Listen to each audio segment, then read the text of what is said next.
I'm going to cover 10 Excel formulas that will truly set you apart. Now, before we begin, I want to clarify the difference between a function and a formula, because I think that is a huge misconception within Excel. A formula is basically instructions that you write to perform calculations. So if I were to select this cell, hit equals, and I were to add these together, this would be a formula. Now, a function is something built into Excel that's like a shortcut to a formula. So it's kind of like a recipe. So a function would be like using the equals sum, selecting this data, and hitting enter. So that is kind of the difference between a function and a formula. So the title of this video might be a little deceiving because I'm actually going to show you 10 Excel functions. So a little bit of clickbait, I apologize, but a lot of people confuse the two terms or even use them interchangeably. So I just wanted to make that quick distinction. All right, now let's get on with the video. So the first function I want to show you is the unique function. Now this is a huge function that I use so much in my career and it can really save you a lot of time. For example, we noticed that in our customer list, Alice is listed 3 times, Bob is even listed twice. So we just want to get a unique set of our different customers. We can select any cell and type equals unique and select that function and select the customers. And then once we hit enter, that's going to return a unique list of all of the customers in this list. We can do this same thing if we click and drag this formula over for the region, narrowing it down to just the 4 regions that those customers might be found in. So that formula can be super useful in cleaning up any duplicates or things that you might have in your data to kind of find those unique values in a column, row, or data set in general. Now the second function I want to show you is text join. I'm going to insert a column here. Let's say that we want to combine the customer and the region separated by a dash. So what we can do is select equals text join, and then the first thing it's going to ask us for is a delimiter, or what we want to separate the text by. We can separate that by a dash, let's say, and parenthesis, then we'll hit comma, and we do want it to ignore any empty values. So you'll hit true, comma, then you select the text you want to combine or join together. In this case, we want to combine customer region. We'll go ahead and hit enter, widen this column a little bit, and if we hit this square in the bottom right corner, that formula will carry all the way down, combining that. Now, if this was left blank, it's not going to add that dash because we told this function to ignore any empty cells. But now, instead, let's say we actually wanted to include the customer, the ID, customer, and region. We can go ahead and hit enter, and that'll all be delimited or separated by a dash. Now the next one I want to show you is the text split function. So I'm going to add a couple of extra columns here. And now what the text split function is going to do is it's going to do the exact opposite of what the text join does. First, we select the text, then we'll hit comma, and the delimiter that we currently have is our dash, but this could be a space or whatever it might be. And if we hit enter, we'll notice that that formula will then split our text into different columns, and we can drag that formula down, and there we have our ID, customer, and region all separated once again. So the text split and text join functions can be super useful when you're trying to combine data together or separate it apart by a space or whatever it might be. So I'll go ahead and delete these rows. Now the next function I want to show you is the trim function.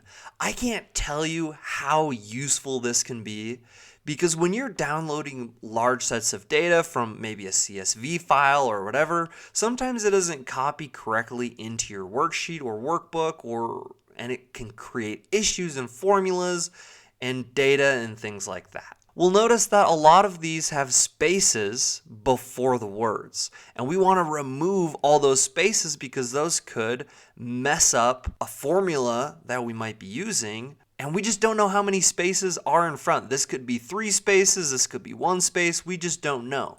So what you can do is use the trim function and select the text and hit enter. So I'll copy that all the way down, and that will remove, you'll notice, any spaces, if we add more, that cell might have. So it's just a quick way to clean up your data rather than going through each individual cell and deleting all of those spaces by yourself individually. All right, the next function I want to show you is the sequence function.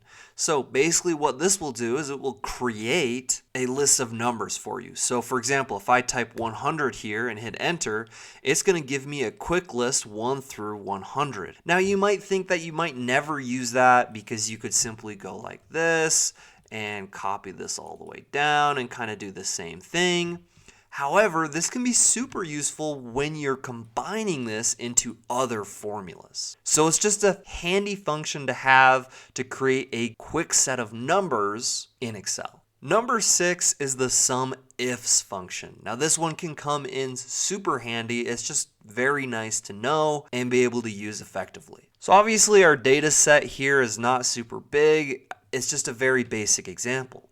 However, let's say that we wanted to calculate the total sales for each particular region. So we'll label all of the regions here, north, east, south, west. And we can use the sum if function to calculate sales for each of these regions. We can select the range that we want to include. So in this case, it will be all of our regions here. And the criteria will be, we want it to be the north region. So we'll select this cell here.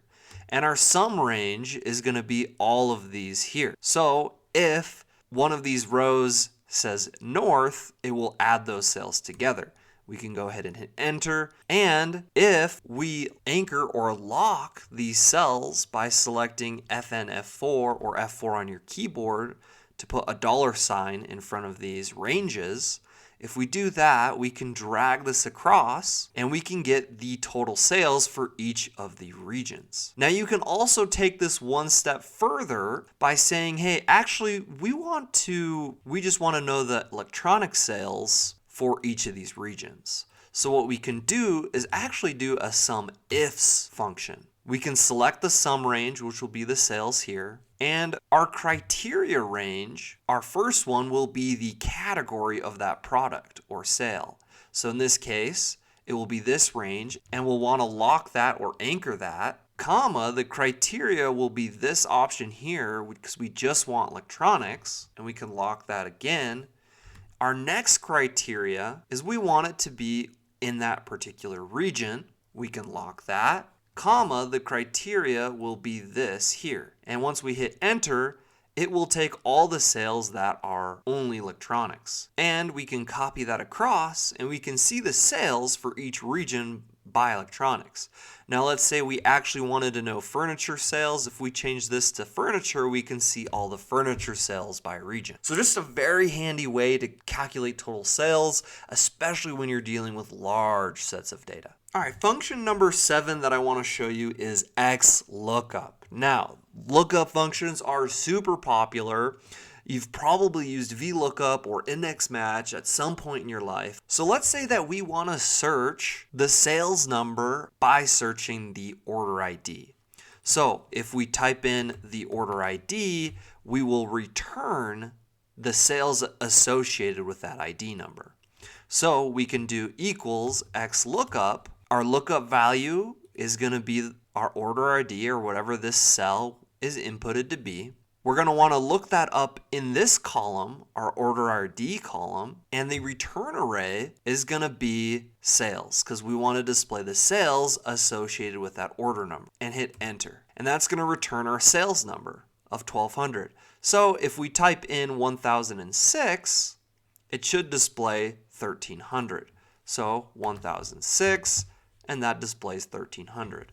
So it's just a super way when you have large sets of data to look something up and display that number, which can be then added to a formula or is just a helpful formula in like an interactive dashboard or something like that. The next function I want to show you is the filter function. Now this can be so useful especially when you might be using a lookup function. And I'll kind of show you how you can use that in a lookup function once we cover the basics. So basically what the filter function is going to do is that depending on what you want to display, it will filter all this data. If we type equals filter, we can select all of our data here. For example, let's say all we want to include is the data from the East region. So we will select where East might be found, type equals, we can do quote East, quote, and hit enter. And that's going to display all of the cells that are in the East region. Now, if we switch this to West, then it will display all of the West region data. And what we can even do is we can copy this, paste that over so we know what our options are here, and we can then even tie this, or we can even tie this filter, instead of tying that to West, we can tie it to this cell so that if we put East here, then it will automatically update like so. So a super useful function in general. Now it can be even more powerful when you add it to a lookup function like XLOOKUP. For example, let's say that we want to find the sales for Alice in the West region. So what we can do is we'll type Alice here and West here so that we can dynamically change those later, but we can do equals XLOOKUP. Our lookup value is going to be Alice, comma, filter, and we'll include all of this, comma, we want to include this region here if that equals West, end parenthesis, comma, filter, sales, comma, region again, equals West, enter.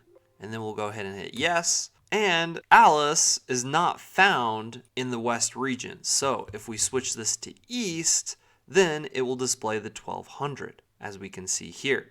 Now if we switch this to, let's say we want to switch to Bob, who is in the West, then it will display his sales amount in the West. So you can kind of see how using the filter function can be helpful when combining it with lookup values or other formulas like that.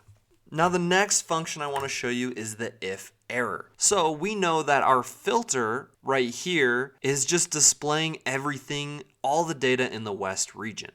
So let's say that we change this to be laptop or something. Excel's like, hey, that's not found in this region column. So what we can do is before any formula, we can type if error and include that entire formula.